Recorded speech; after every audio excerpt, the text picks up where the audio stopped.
Welcome back to Real-ationship Goals, a podcast all about exploring the realities and complexities of healthy relationships.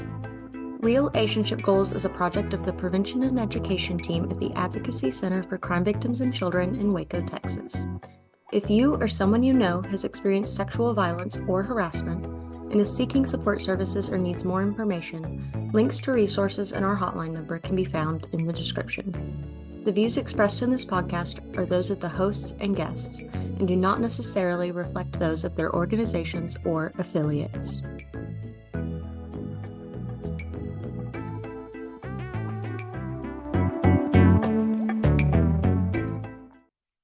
Hey everybody, welcome back to Real-ationship Goals. We are so excited to have you here with us again today. I'm Kyla. I'm Ariana. I'm Maria. I'm Sue. Awesome. We're so excited to be joined today by Dr. Soo Battle, who we are so lucky to have working with us here at the Advocacy Center, but also working alongside us on a venture of her own called Camp Careful.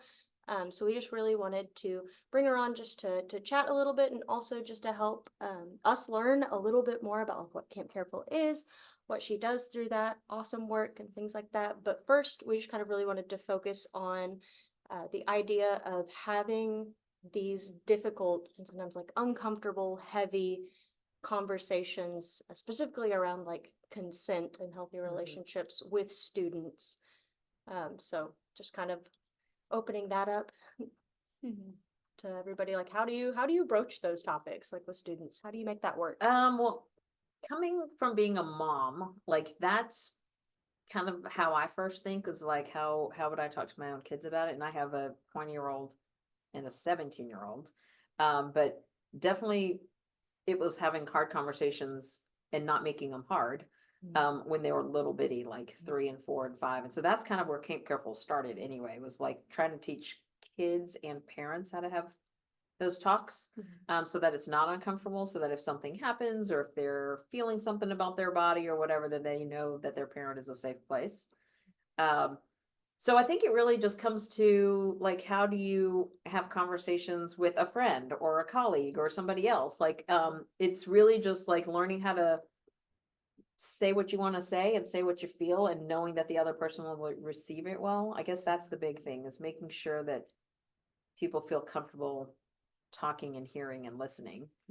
And teenagers have a hard time with that. Adults do, little kids do. We all do. We all do. Yeah. So I think that was where Camp Careful started, was really just wanting to have my kids understand that they could talk to me about stuff and that it was okay to have these conversations. And so it normalized it at a young age.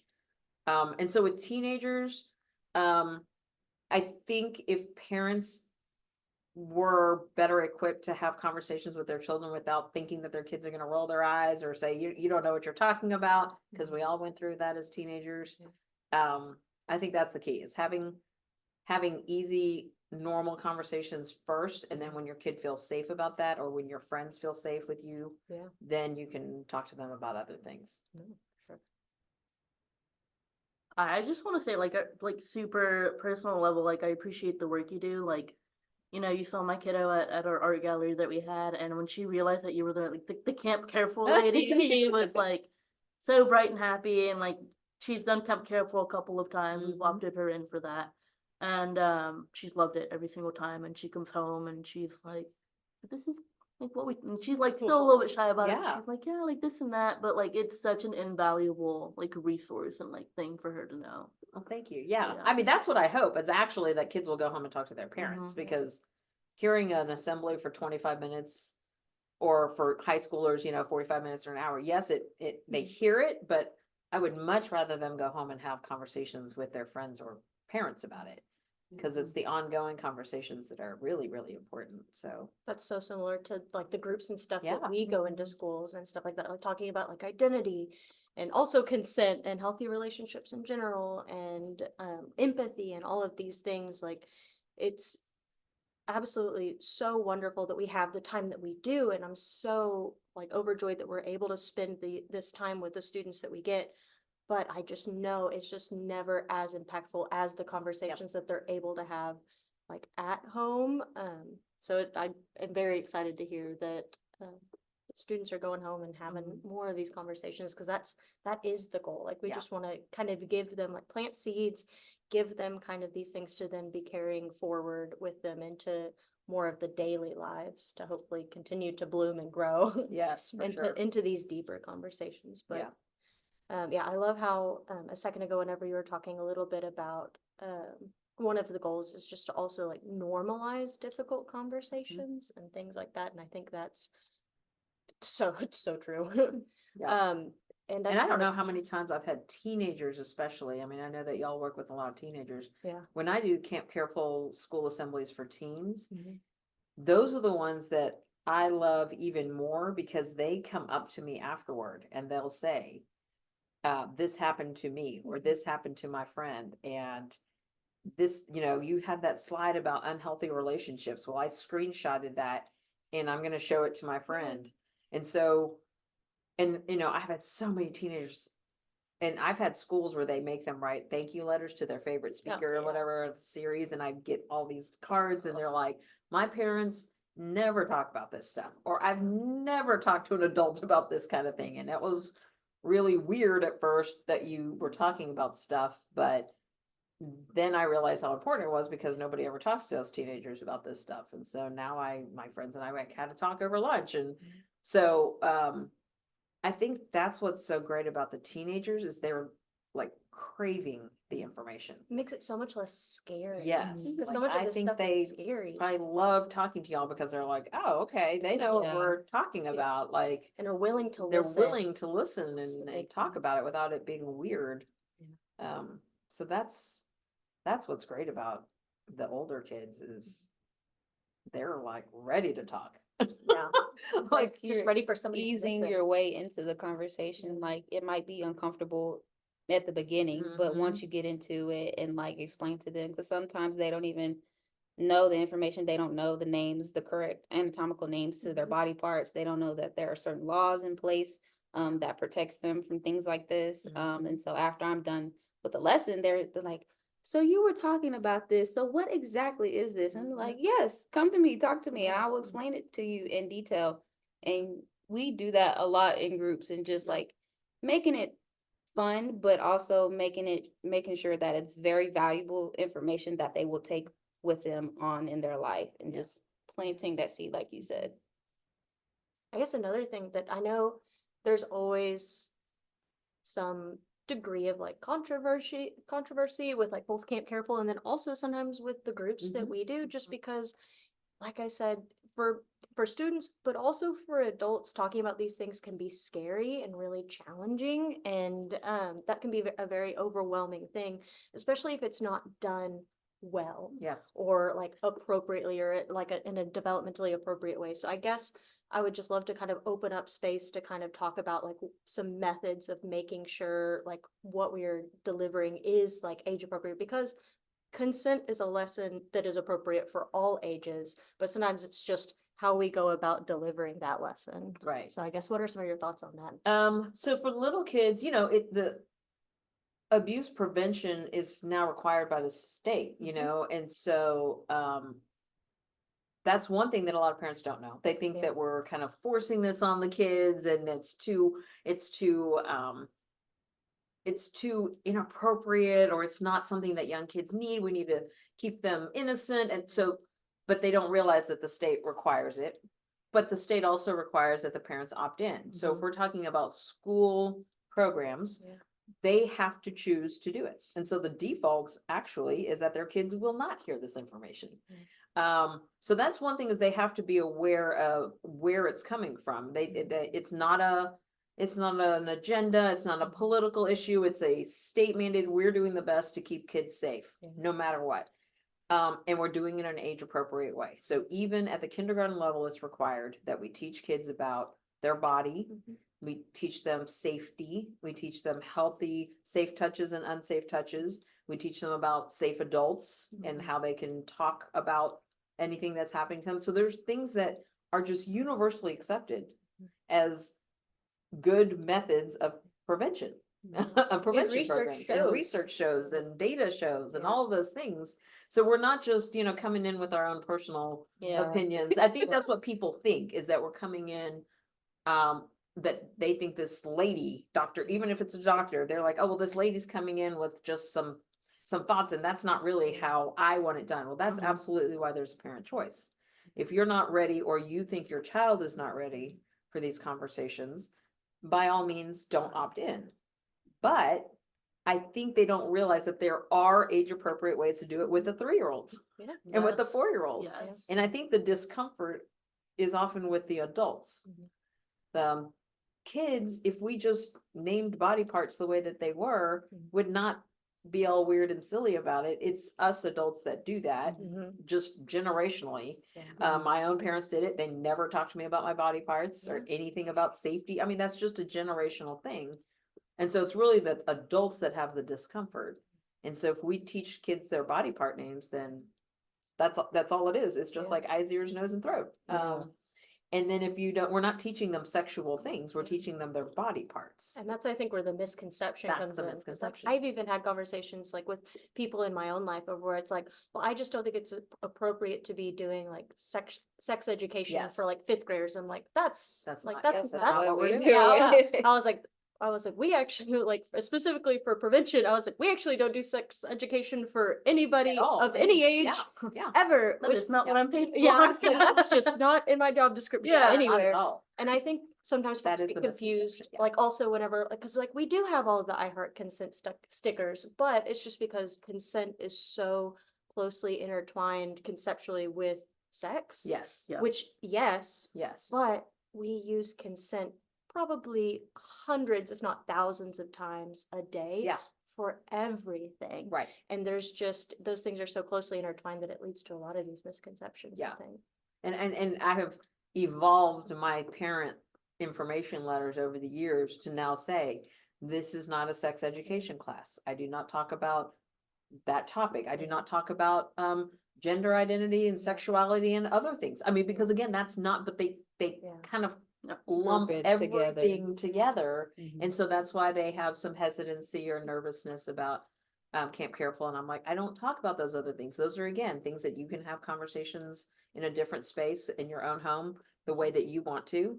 But that is definitely not what I'm doing. I'm just naming body parts and telling them how to stay safe and what's a safe environment, a safe relationship, and what's consent. And consent at elementary ages, if you don't like anybody hugging you, then they don't have to hug you, even if it's your family member. If if Granny comes over for Thanksgiving and you don't want to hug, it's okay to say no. That's what I'm teaching them, and that is consent. But you're teaching it in an age appropriate way. We're not talking about sex or anything sexual. We're just talking about them being the boss of their body. Again, that's an age appropriate way of teaching kids. I tell About adults, consent. I I tell always say adults that all the I time. say that to adults in groups. I'm Yeah. like, and we are all the boss of our That's bodies. right. And everybody laughs when I'm like, it's just the easiest. It's just the way. easiest. Yeah. I mean, I tell it to kids when I do their child sexual abuse exams. At any point, if you don't want to do it, you don't have to do it. And I'm always like, you're the boss of your body. I know you're just a kid, but I want you to remember that for the rest of your life. So, again, the way that we lay those foundations at an early age is so important. But again, if it's just one person telling them once a year, that's not going to stick as well as their Right. parents teaching them that over and over again. So I really wish that we could, again, as a society, normalize having conversations about people's bodies and their autonomy and control and all of those things, but we make it so taboo, yeah, that it's like, I don't want to deal with that, or my kid's not dealing with that, or they don't have to worry about that, or my teenager doesn't have to, they're not in a relationship yet. It's like so much of it is an over there problem Yes. that We'll sometimes get there when we get there. Yes, Type of yeah, situation. yeah. But And so they don't for realize the they're already here, there. like, They've you're already passed there. it, actually. I mean, I get controversy even with the whole like the consent part with letting them know that you are the boss of your body, and like if you have a kid or you have a student, respecting their boundaries. If they have boundaries in place, like if they don't prefer hugs and they prefer handshakes, respecting that because they are a human being at the end of the day. I get a lot of controversy even about that, it's like, but they're the child. And I'm like, yeah, but they're also a human being as well. And if they have boundaries in place and they're not comfortable with something, you don't make them do it. Right. Yep. And so I established that yesterday in the presentation that I did, and even in groups, because I get a lot of stories from my students that tell me what their parents say to them when I say, oh, well, you're the boss of your body, so you can allow people in your space or you could not allow people in your space. And they were like, well, my parents said, and it's like, nope, Yeah. at the end of the day, you are the boss of your body, and that is that. Yeah. The way that we tell our kiddo is like, when it's relating to like your body, like this is your choice unless like you have to take a medication because It's like you're a safety sick. thing. Yeah, it's if it's like a health thing, like yes, like sometimes like there are things like you have to go to the doctor and get a shot because like that's the school requires it, A, and B, because it's healthy for you. But we're like, but anything other than like, you know, or like, you know, you have to hold our hands when you're crossing the street because like don't get run over. Mm. But she's like very like aware that like her body and everything, and she's like referenced it maybe like once or twice since then of like, oh yeah, I know, but like it's my body. Like I was told I don't have to, and I was like, no, like you're completely right. Like if you don't want to shake hands at church and you want to like just wave at them, go for it, man. Just go whatever. But Makes my heart happy. I want to say that you were at my middle school one year in like 20. Oh my gosh. Well, No. 2010 no, that was in existence. I did Camp 2010. Crystal back in 2012. I think it was like 2010, but like I went on a field trip that day. Like we'd What opted school? in. What middle school? Midway Middle. Oh yeah. Oh yeah. I've been doing it I forever. feel like you were there, and That's how old I am. First off, the fact that she was in middle school when I was doing Camp Careful. Yeah, yeah. I've been doing it at Midway schools probably the longest. They've Mhm. been partnering with Camp Careful forever. Mm-hmm. Yeah. From when my own kids were in middle school and they were sitting in the very back row to avoid eye contact with me. But yeah, no, again, I think when you have, and that was before they were really mandating it. I mean, it was a law back in 2009, but like a lot of the schools just didn't do it, like the abuse prevention Yeah. stuff. But when you have people buying into the program and the Advocacy Center Prevention Education, like you feel like you're like, okay, we're making some headway here. Like people understand that we're not doing anything Yeah. crazy Yeah. you know, like, you know, Yeah. off, like completely weird, and we're Or not talking harmful. about things. Yeah, it's like they realize when they actually hear it Mm-hmm. themselves, they're like, okay, yeah, that is like a really good way to say that stuff. Like I didn't even think about that. So when people, the word of mouth spreads about Camp Careful, that's a good sign. I mean, there's a handful, literally like less than 5 times that I've heard back from somebody saying something like, my kid was not ready for that. Like that was like a lot. And a lot of times it's kind of in that transition age of like 5th grade randomly, like, cause they could hear the stuff about their body parts. They got that was embarrassing, but whatever. But there are also, I start talking a little bit more about like social media and exposures to that kind of thing in relationships. And that, you know, the 4th and 5th grade, a lot of them are like, I'm not thinking about that at all. Yep. That's weird. Yes, like What are you talking about? Yeah. Yes. Yeah, and so it's been a few of those where they're Okay. like, you know, where a parent has emailed me and said, okay, she's now freaking out a Yeah. little bit, like nervous about relationships. Yeah, and she's worried. Yeah, the world is Yeah. scary. And again, it wasn't because I was talking about like scary things, but I'm, you know, telling them how to be safe online. And there's Yeah. people that might It just feels have bad overwhelming. intentions when they're, you know, and it's talking to a stranger online. It's like your parents telling you not to play with the stranger at the playground, but it's like kind of introducing them where they're like, oh, I didn't think about the video games. Like, why? That's not very safe. And so and then I'll just respond to them, like, talk to them about how they're safe and that these are just safety rules. And then like, you know, usually those kids, those, again, handful, they have underlying anxiety already also, and those parents will tell me they have anxiety disorder, and so that's like kind of amped it up, and I'm like, I'm so sorry that amped it up, but this is your chance to like have conversations about that, like Make it less scary. you make it less Yeah. scary. Yeah. It's like, think about this less as like, oh, Dr. Battle is telling me scary things, and instead Dr. Battle is giving me tools. Tools, yeah, yeah. And it's like, she's not telling me, oh, everyone on the internet is out Right, to get me, but right. instead it's, hey, when I'm on the internet, Yes. because I will be, because I'm a Yes. human At being some living in the point, yes. 2020s. Yes. Like, these are the tools that I can use, and I can just flip through them in my brain of like, oh, like, here's my little checklist. Yes. And I can just use that to help keep myself Yeah, safe. which is again why that's so important that the parents are on Mhm. board with how to have those conversations, because I won't be there to be like, okay, I didn't, this is what I meant by that, like, Yeah. this is how you need to reframe it, because again, they're the parent and they see that they have the anxiety and they see that they have the worries about everything.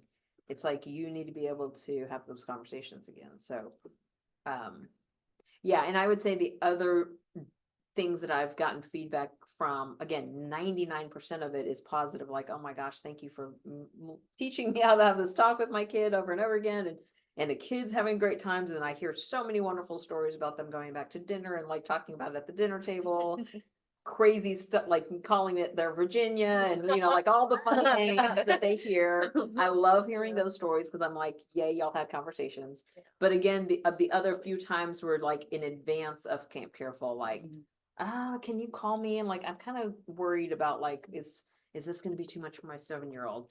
But then again, 9 times out of 10, when I call them, they're like, oh, yeah, that's great, I'm opting in. And the other ones are like, I'm still not ready for that conversation. I'm like, okay, then don't opt in. Like, if Yeah. you're not ready for that, then your kid won't, you're gonna, Yeah. you're gonna show all your nervousness. And so Mhm. you both need to be ready and on Mhm. board Yeah. when you're ready to have those talks. So I yeah. wonder if it would be helpful to have like a parent slash caregiver version of like Camp Careful. I do a parent night before every school There we go. assembly. Whoa. So every school Yeah. district, Oh, perfect. I tell them I'm doing a parent night, Yeah. because otherwise, if they haven't heard of Camp Careful, Yeah. or they just have an idea of it, again, they have all these misconceptions and all this misinformation. Mhm. So every school district, That's I do a awesome. parent night before. Oh, So cool. Midway just does us campus-wide, usually once a year, where I'm just on their VIP night, Yeah. Zoom or in person. But every new school district, I tell them, this is how we'll do the school assemblies. Yeah. And the week prior, we will do a parent night, so that any parent that has a question needs to attend. Yeah. And I've had, again, parents show up at the smaller districts, especially, where they're like, oh, a little bit more Mhm. cautious out here in the, in the rural towns, and Yeah. and then they come to Camp Careful at the parent night, and they're like, I'll be honest, I thought you were doing sex ed to the elementary school. Glad you're not. I'm signing in. It's Yeah. like, Okay. great, yeah. So I do, yes, parent nights, because I know that there's Cool. Yeah. And not enough good information out there. you've mentioned students coming up to you after the presentation and everything. Like, you also receive outcries, Yeah. right? Yeah, and I have had, in this school year, a child right in front of me. She was in the live audience. Like, a lot of schools, the Midway schools are so big that they Zoom it like on a live Google Meet Yeah. as an assembly into each classroom, and then I asked them to put at least a classroom of live people in front of me, so I'm not just Yeah. talking to a screen. Right.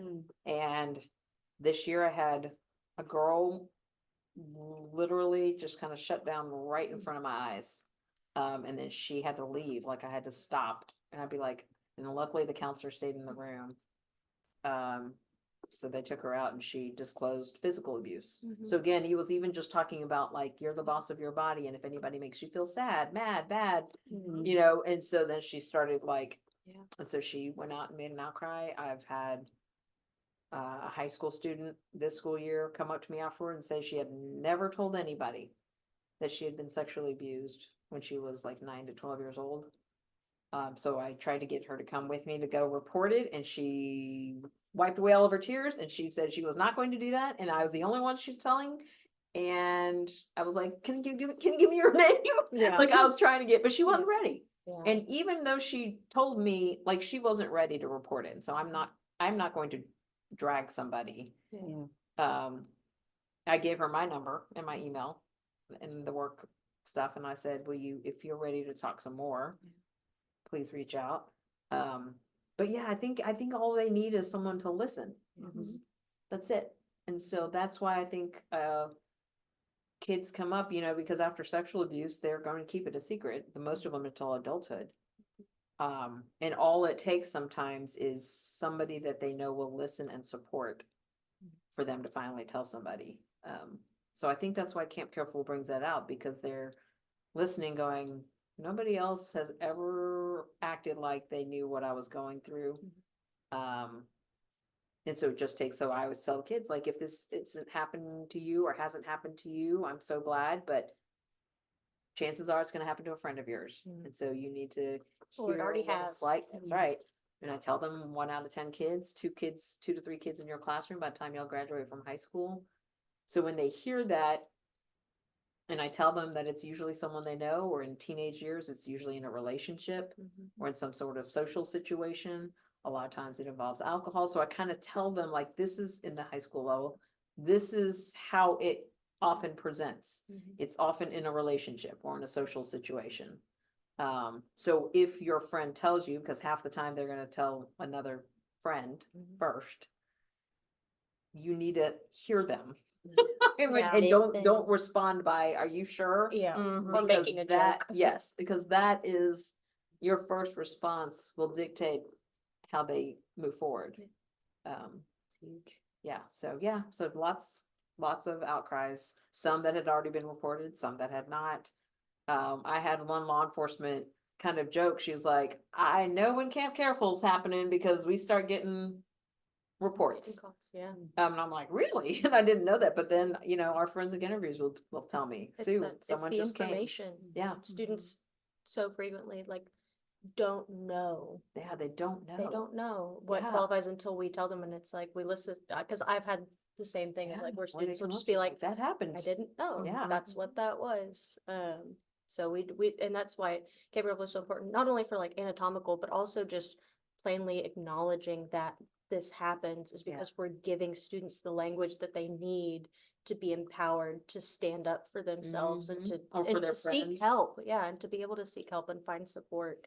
Just part of the reason why it's so incredible. We're so grateful for it. But I guess just kind of as we're kind of like moving forward, are there any, we've talked a little bit about Camp Careful, but are there any final things that you would like to just share about Camp Careful? Like, No, I would just Who's say, listening like, in? if this is, teenagers that are mostly listening to this, I would just say, find your people that you can talk to. Yeah. That's really the big thing, is find your people that you can talk to and that you can trust. I always tell, the kids when I see them for, child sexual abuse, that they will be okay, and that it helps if you have 3 different types of people that you can Yeah. talk to. And I'm like, one is your friends, your social network. Find 1 or 2 people that you can talk to when you're having your bad days or good days. And then someone in your family, and it may not be your mom or your someone, it may be an extended family. That's helpful at times. And then someone professionally. Like, I feel like if you have access to those 3 things, and you can reach out to them, at the right times, because you need those different people at different Yeah. times, for sure. So I would just say, find your people. Don't be afraid to have the conversations with your parents. Would be great, but I know that's really hard. So, and if if you're like, oh, well, I've never heard Camp Careful, I would love for that to be at my school, then I have a Facebook page. It says Camp Careful, Dr. Soo Battle. I have a website. It's just campcareful.com. So there's just kind of lots of different ways to reach out. I love doing school assemblies, like and especially when we start getting to the middle school and high school, that's like my favorite age group. Cause they're the ones I think that need a listening ear the most. Cause they don't often have that at home, or they have it, but they don't use it. So We yeah. see that a lot too. So thank you so much. I think we'll transition into our relationship goal, which I have for us today, which I just want to encourage you guys going forward into this next week. Whenever, because likely, I feel like not a week probably goes by without at least one like difficult or hard conversation. Maybe not about this particular thing, but just in general. When going into those conversations, be thinking, what do I want to come out of this? What do I want the outcome of this hard conversation to be? Why am I having this conversation? What's motivating me in this space? And then how can I work with the other person or persons? How can we work together through this conversation rather than going into it with the mindset of this is a confrontation? And that is something that I am personally always working on because that makes me a little bit more productive whenever I reframe it. Not every conversation is a confrontation. some conversations are just conversations. So that's my goal for us this week. And then I think Maria has our recommendation for today.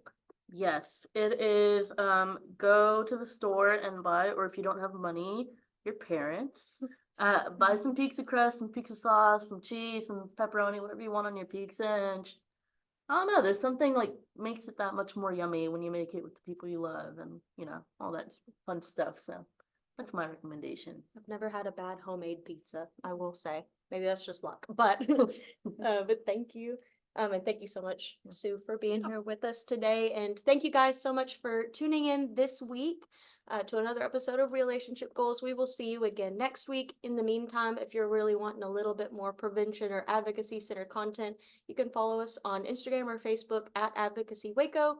Or if you really want that specific special prevention goodness, you can follow us on Instagram at ACCVC_prevention. But in the meantime, we'll see you next week. Bye.